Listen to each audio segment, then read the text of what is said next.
I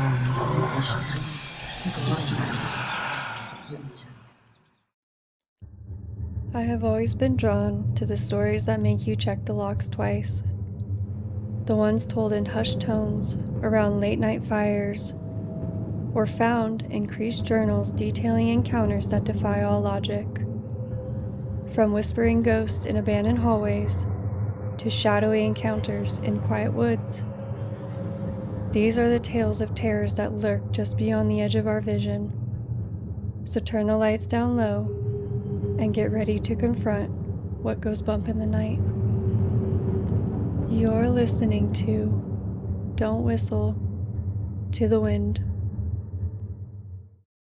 Hello, and welcome in, my little horror fiends, to episode 10 of Don't Whistle to the Wind. In honor of our first double-digit episode, we're going to celebrate with 10 scary stories about places you should never visit alone. So sit back, relax, and enjoy. Story 1. The Pine Barrens, New Jersey. Jesse and Beth decided to go camping one weekend, eager to escape the city and spend some much-needed time in the wilderness with just the noise of nature. Using their GPS until it lost signal, Beth pulled out a map that she thankfully had brought with, knowing this could happen. They were somewhere near the ghost town of Martha, deep in the heart of the million-acre expanse of forest. The Pine Barrens was their destination.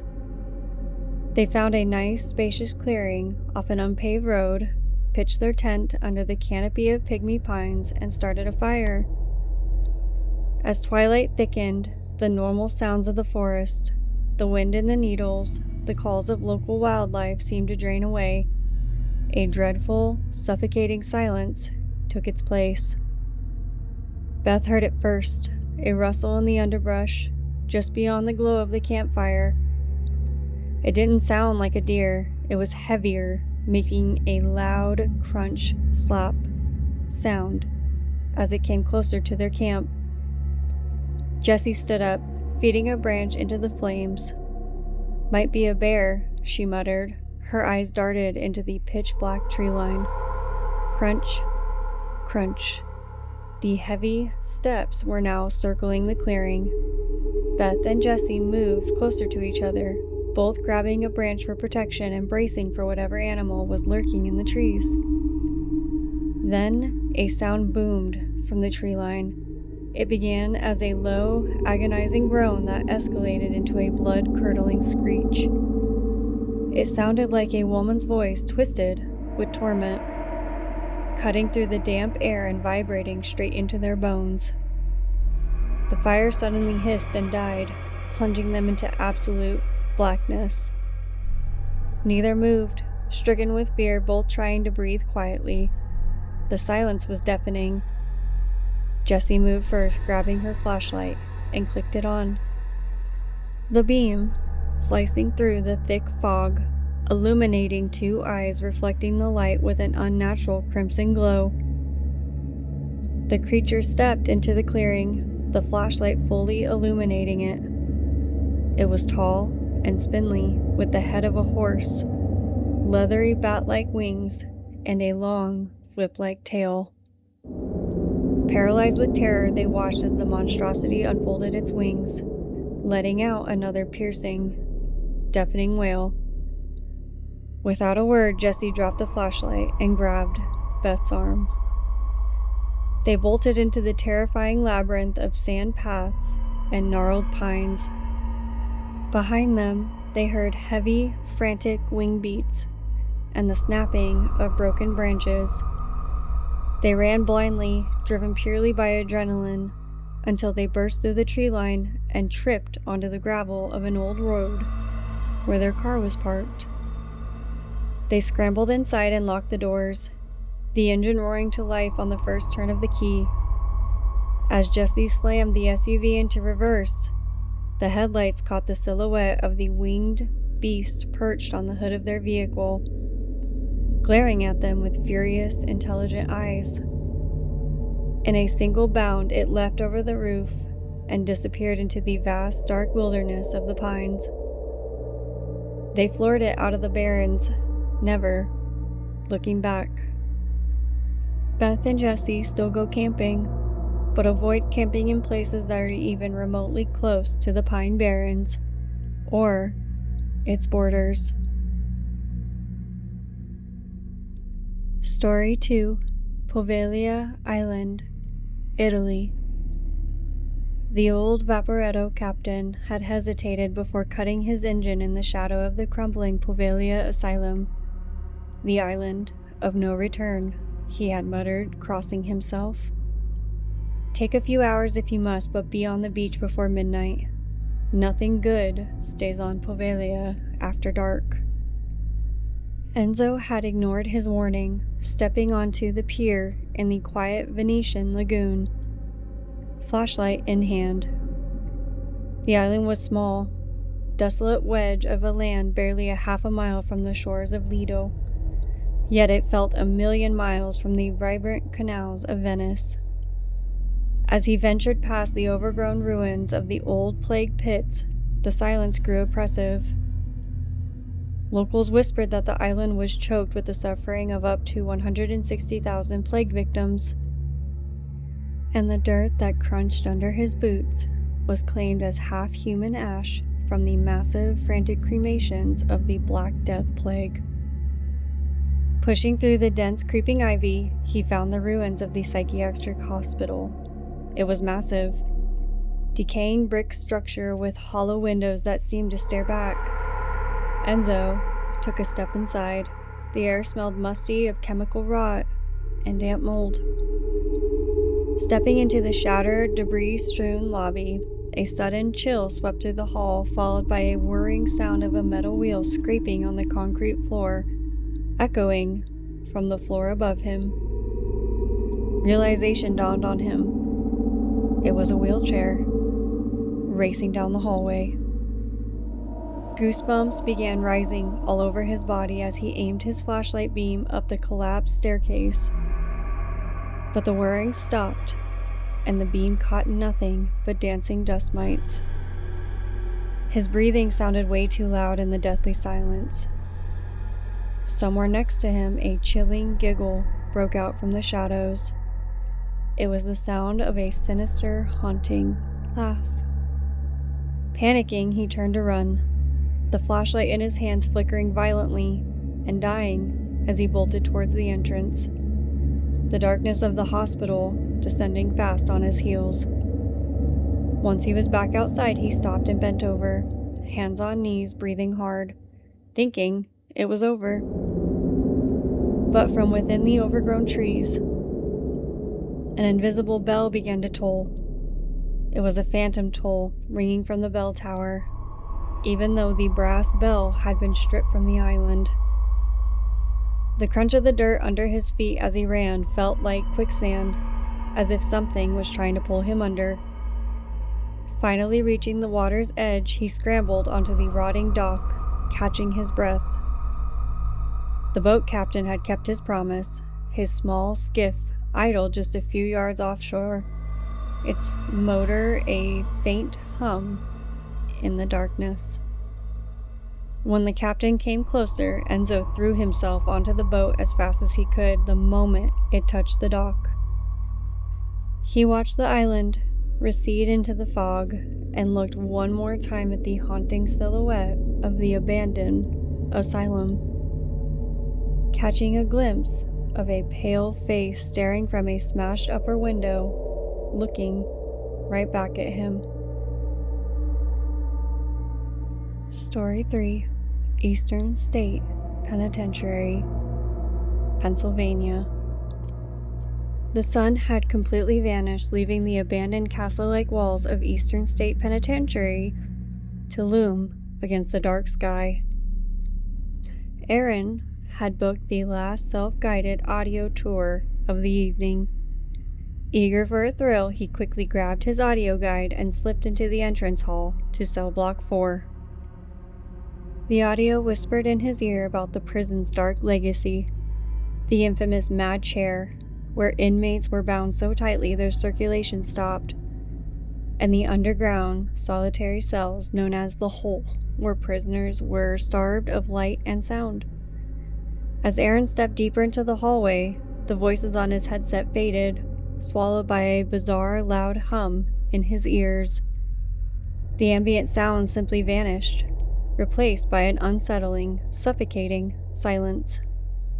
He took a step toward an abandoned cell. The rusty, peeling paint on the iron door frame seemed to warp in the dim moonlight.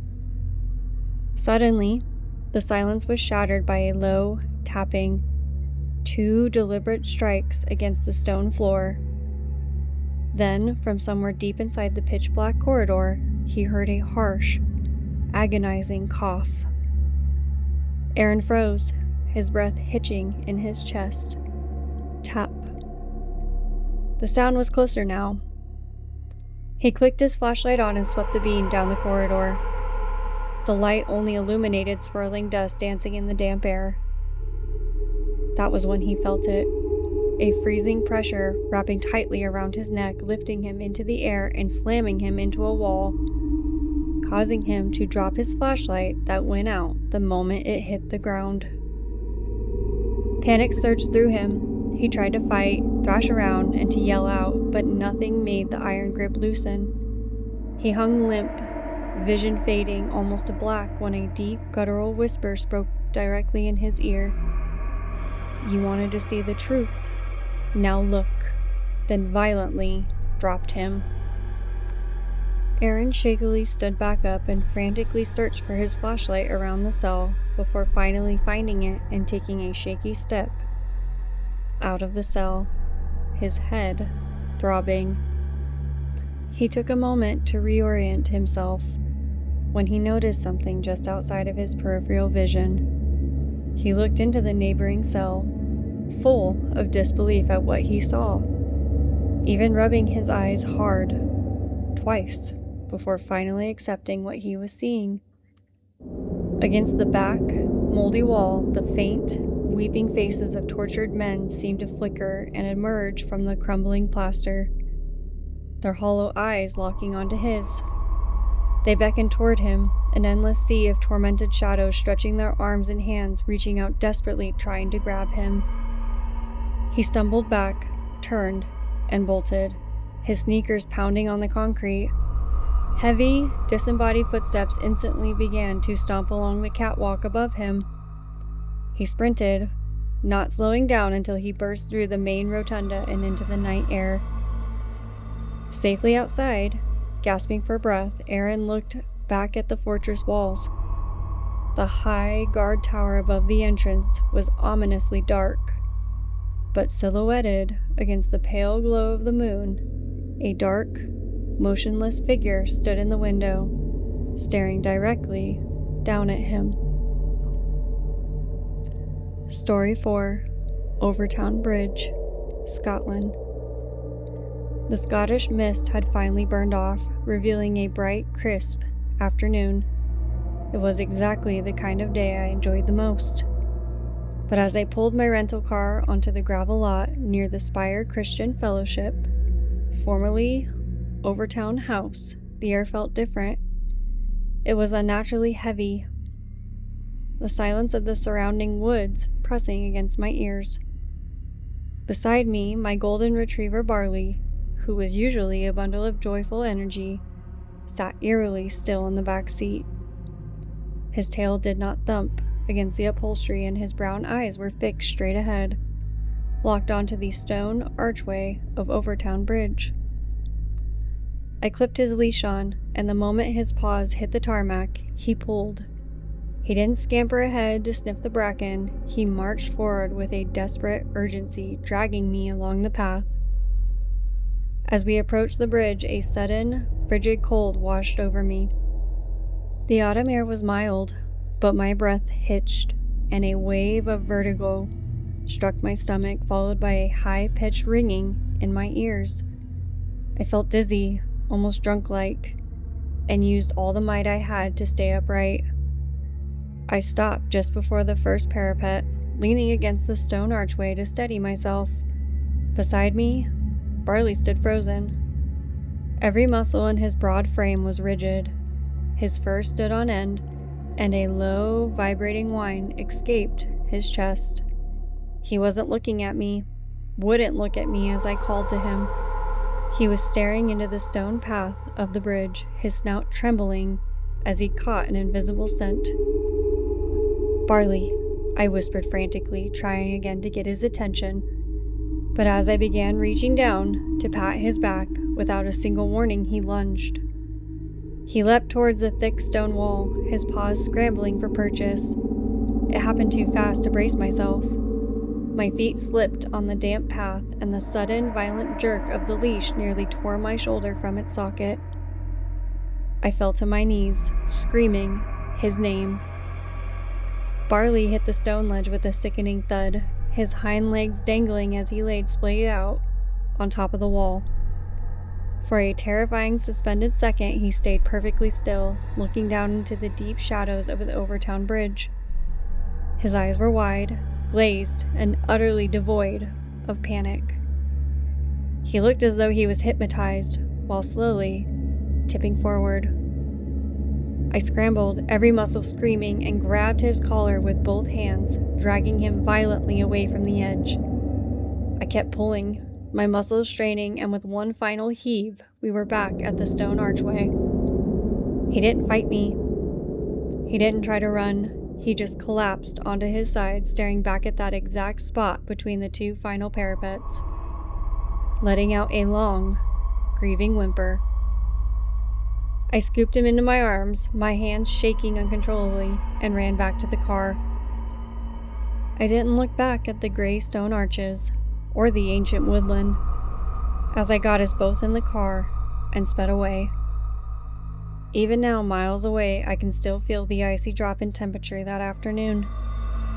And worst of all, I can still see the vacant, desperate look in Barley's eyes, as if something from the other side of that bridge is still calling to him. Story 5.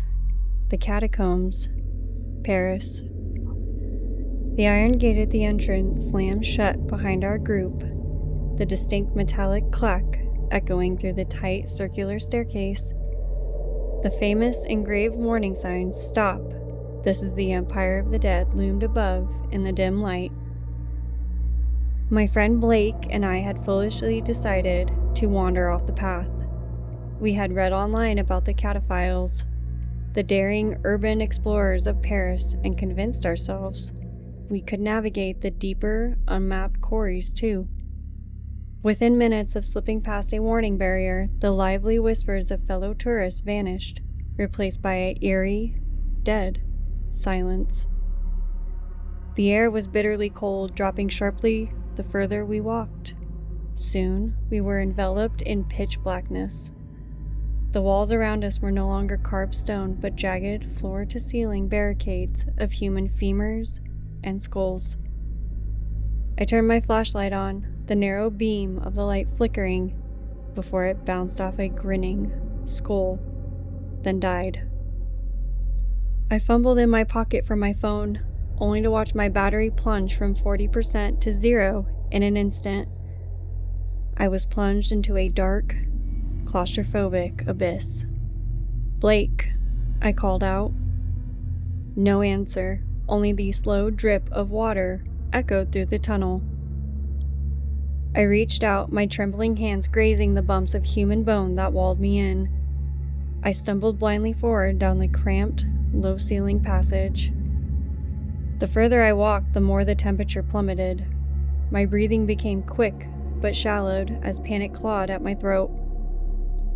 Then I heard it, a quiet, scraping sound right behind me. Drag, scrape. It sounded exactly like the drag of a shoe or a bare foot against a stone floor, trailing just a few paces behind me. I spun around, blinded by absolute darkness, unable to see anything.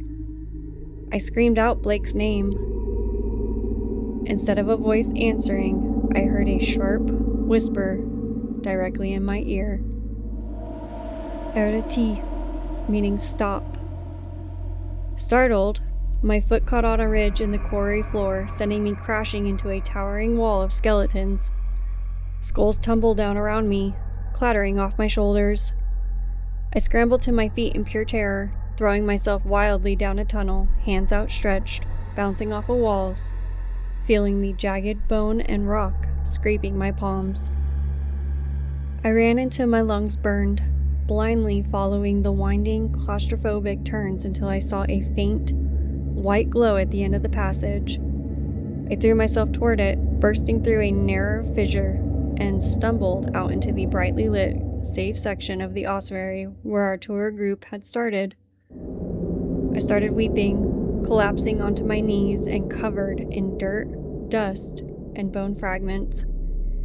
A museum security guard rushed towards me, demanding to know what happened and where my companion was. I merely looked at him and began to sob, unable to say anything but, "I don't know." I was taken to the security office for further questioning, where I told them the full story. There has been numerous searches for Blake since then, but the authorities soon gave up as the catacombs were vast, and he was forever lost in the maze. Story 6: The Bell Witch Cave, Tennessee. The air inside the Bell Witch Cave had dropped to a brisk, unnatural chill. It was a Tuesday evening in October, and the group tour had just started, all of us walking in the ominous dark. As we navigated the craggy limestone, our guide paused near a jagged flowstone formation. "Let's take a moment and turn off all our lights," she whispered. "The witch is known to respond when it's completely dark." Click. Instantly, we were swallowed by absolute darkness. At first, there was only the steady drip, drip, drip of water echoing through the cavern. But then the atmosphere shifted. The gentle rhythm of dripping water was joined by a faint, grating noise.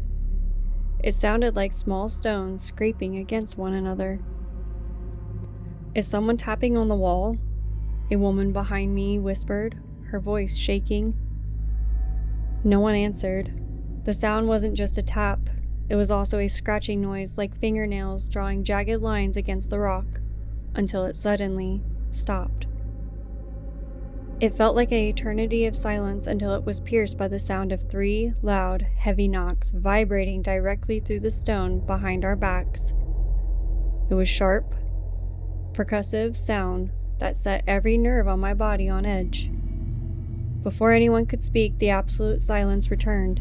A heavy, unbearable odor suddenly filled the confined space, a putrid scent of rot. "Turn the lights on, please," someone pleaded from the back of the group. Click. Flashlights snapped on, cutting through the darkness and revealing only damp, glittering rock. But the stench lingered. As we scrambled for the cave entrance, climbing over the jagged stream bed, I felt a sharp, stinging sensation against the back of my neck. It burned like I had been slapped. I spun around, searching for what had hit me, but the narrow tunnel was completely empty. When we finally burst into the cool twilight above ground, the air smelled sweet again. I didn't think much of the burning sensation until hours later when I was back in my hotel room. I twisted around to look at my reflection in the bathroom mirror. Spanning across my skin was a stark, angry red welt, the distinct imprint of an invisible hand. I knew then whatever had haunted the Bell family 200 years ago still lingered in the pitch-black cave. Story 7: The Land Between Lakes, Kentucky. The summer air was humid as I set up camp near the heart of the National Recreation Area. My site was deep in the woods, far past the Golden Pond area, nestled in a clearing surrounded by looming trees. I always prided myself on being a seasoned camper, but the silence in LBL wasn't peaceful. It was chilling and loaded, like the woods themselves were holding their breath. As the sun dipped below the tree line, I built a fire. The dancing flames illuminated the dense brush, and the shadows stretched long and twisted. The forest came alive not even an hour after the sun had set, but not with the sounds of crickets, owls, or birds. A loud, heavy thud echoed from just beyond the tree line. It sounded like something massive was walking on two legs. I froze, my hand hovering over my flashlight. Crack. A dry branch snapped. Then it went quiet, the silence present, yet again. But this time, it was more ominous and foreboding. Suddenly, a blood-curdling sound, part howl, part screech, ripped through the night air, freezing the blood in my veins. It was too deep for a coyote, too unnatural for a mountain lion. Before I could even stand, a stench hit me. It was an overwhelming odor of wet, moldy fur, thick enough to make me gag. I bolted toward the cabin of my truck, throwing open the door and slamming the lock just as a massive shape lunged out of the darkness. Two glowing red eyes locked onto mine, burning through the passenger window. The creature stood nearly 7 feet tall, covered in dark, matted fur, its snout curled back to reveal razor-sharp canine teeth. It struck the door of my truck with the force of a battering ram, sending a shockwave through the glass. I scrambled into the driver's seat, forced the keys into the ignition, and slammed my foot on the accelerator. As the headlights swept across the brush, I caught a terrifying glimpse of more glowing red eyes, a whole pack of them, sliding silently back into the pitch-black ember. I tore out of the area, tires squealing on the pavement road, the engine screaming as I sped away, eventually crossing the state line. Thankful to be alive and swearing to myself to never go back to the LBL ever again. Story 8, Trans-Allegheny Lunatic Asylum, West Virginia. As I stepped into the sprawling 4-story main building for an afternoon historical tour, the stagnant air felt charged with foreboding energy. My group trailed behind a guide as we ascended into the upper echelons of the facility. The peeling paint, rusted iron security grates, and endless rows of solitary rooms gave me a nauseating sense of claustrophobia. The guide warned us that the 4th floor, which held the criminally insane and the old nurses' quarters, was a hotbed for activity. It was here that infamous figures like the violent shadow entity known only as Slewfoot allegedly terrorized visitors. My fascination swelled, and I eagerly wanted a photograph of one of the abandoned, decaying corridors. So I lagged a few paces behind the group. As I lifted my camera, the screen glitched and died instantly. Fumbling and inspecting my camera for the problem, I hadn't noticed that the temperature had dropped until I let out a frustrated sigh and saw my breath plume in front of my face. That's when I heard it, a soft, metallic scrape of footsteps dragging along the linoleum right behind me. I spun around, expecting to see another straggler from the tour, but the hallway was entirely empty.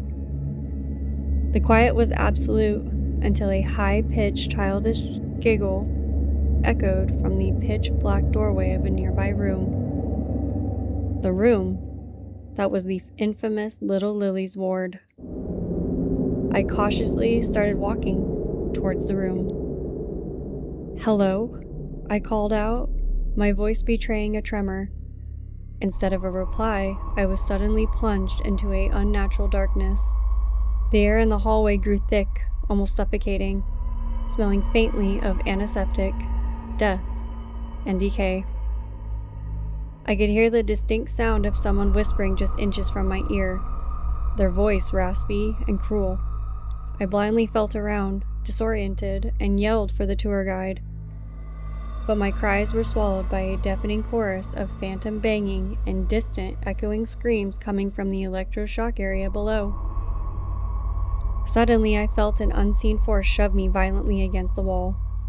The impact knocked the wind right out of my lungs, and before I could recover, I felt the icy sensation of long, rigid fingers brushing against my face. Adrenaline surged through me. I sprinted down the crumbling corridor, blindly following the faint glow of emergency lights. I threw one of the exit doors open into a stairwell, scrambling downwards, desperate to escape the labyrinth of the upper floors. I didn't stop running down the stairs until I had reached the first floor door and burst into the sunlight of the front lawn, gasping for air. Feeling the prickling sensation of being watched, I looked up at the dark windows of the fourth floor and saw a faint, distorted face pressing against the glass, staring down at me. I never went back to the asylum after that day, and the feeling of those icy fingers touching my face never truly left me. Story 9. The Island of Dolls, Mexico. The boatman refused to go all the way, leaving me at the edge of the choked, murky canals of Xochimilco. I navigated the rest on my own. Deep in the tangled, swampy Chinapas, I finally stepped onto La Isla de las Muñecas. I knew the legend of the caretaker, Don Julian, who spent half a century hanging decaying dolls from the branches to appease the spirit of a drowned girl. But nothing prepared me for the eerie sight of all the dolls. Thousands of eyeless, limbless, sun-bleached plastic faces stared down from the weeping willows and rotting fences, covered in cobwebs and fungal spots. I pulled up my camera, the shutter clicking what seemed unnaturally loud in the stony silence. As I leaned in close to photograph a blackened baby doll missing its scalp, something shifted in the water. Splash. I froze. A ripple spread across the brown, stagnant canal, disturbing the reflection of the hanging toys. The air turned unbelievably cold, making my breath mist in the hot evening humidity. I turned my back to the water, but the silence on the island had become worse.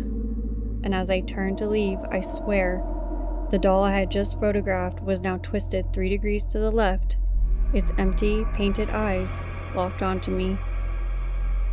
Julian, a faint, wet whisper echoed from the trees. In a full-blown panic now, I grabbed my camera strap and bolted down the narrow, muddy path, dodging the dangling, severed limbs and cracked porcelain faces that seemed to twitch as I ran. I didn't stop until I stumbled back onto the wooden dock, scrambling into the safety of the boat. I was back on the open canal, tearing away from the macabre island.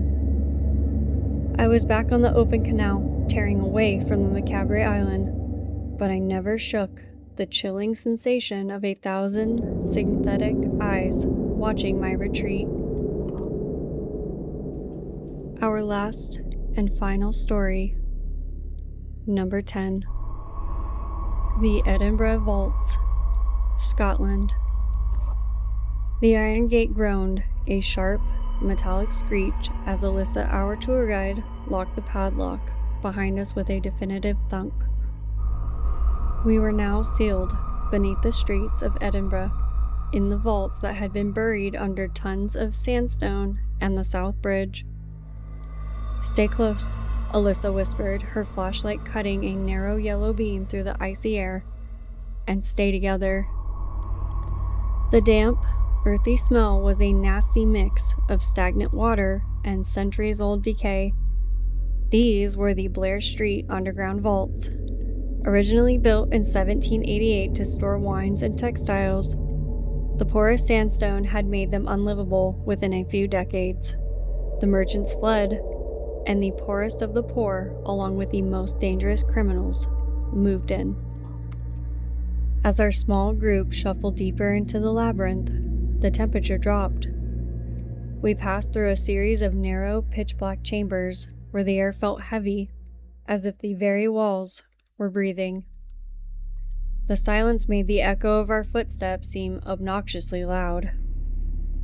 "We are entering the third chamber," Alyssa announced, her voice slightly strained, stopping us in a room with a low, arched ceiling. "This is the most active part of the vaults. Many visitors have reported being scratched, shoved, or hearing whispers here." A collective, nervous hush fell over the group. I pulled my jacket tighter around me, my eyes darting toward the darkness of the adjoining corridor. Suddenly, the silence was broken. From the darkness just ahead, I heard it, the distinct sound of someone walking right towards our group. Alyssa's head snapped toward the sound. Her flashlight swept across the empty doorway. "There's no other tours scheduled after this," she said flatly, her breath forming a tiny cloud in the frigid air. "Nobody move." The footsteps got closer, then stopped.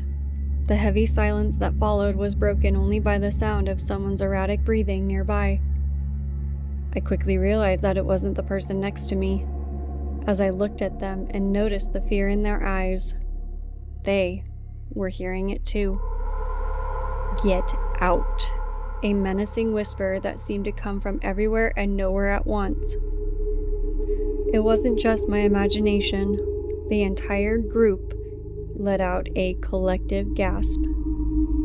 Suddenly, a massive gust of freezing air tore through the room. Everyone nervously and quickly shuffled closer to each other, bracing against the frigid air. The burst of air slowly waned, and there was nothing left but crushing silence. Visibly shaken as well, Alyssa announced to the group that we were heading back now.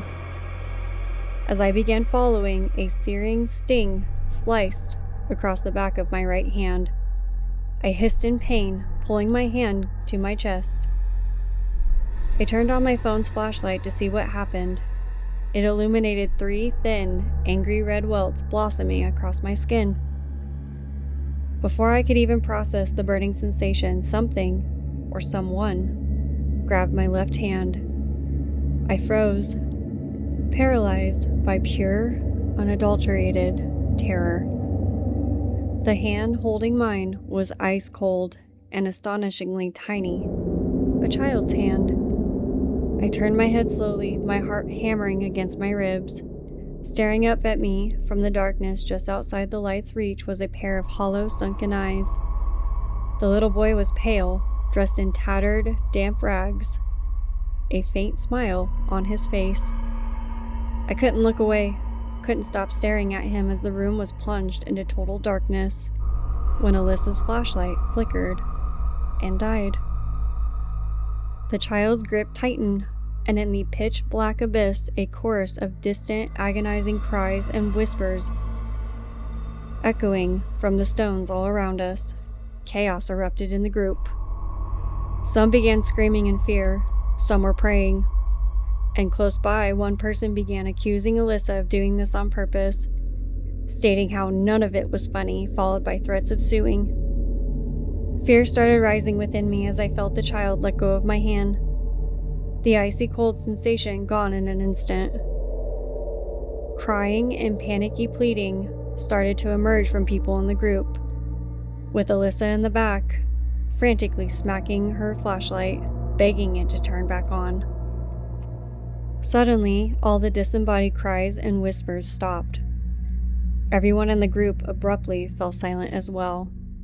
Confused whispering and muffled crying were now the only sounds in the vaults. Alyssa's flashlight flickered back to life, showing her tear-stained red face in the now illuminated space. Wiping the tears away with her trembling hands, she took quick inventory of everyone in the group and said, "We're leaving. Now," before turning and walking away fast with everyone else running after her. Once back above ground, the relief was instantly felt amongst everyone. I, however, did not stick around and speed-walked back to my parked car. Speeding all the way back home, I swore off visiting any of the other haunted places I had on my list. The vaults were enough to make me never want to experience anything like that ever again. That is all I have for you, and thank you so much for celebrating this very special episode with me. Until next time.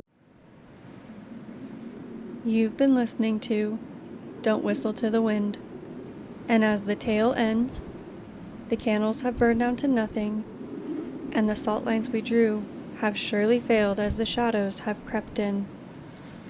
Don't let them catch you, and don't turn off the light.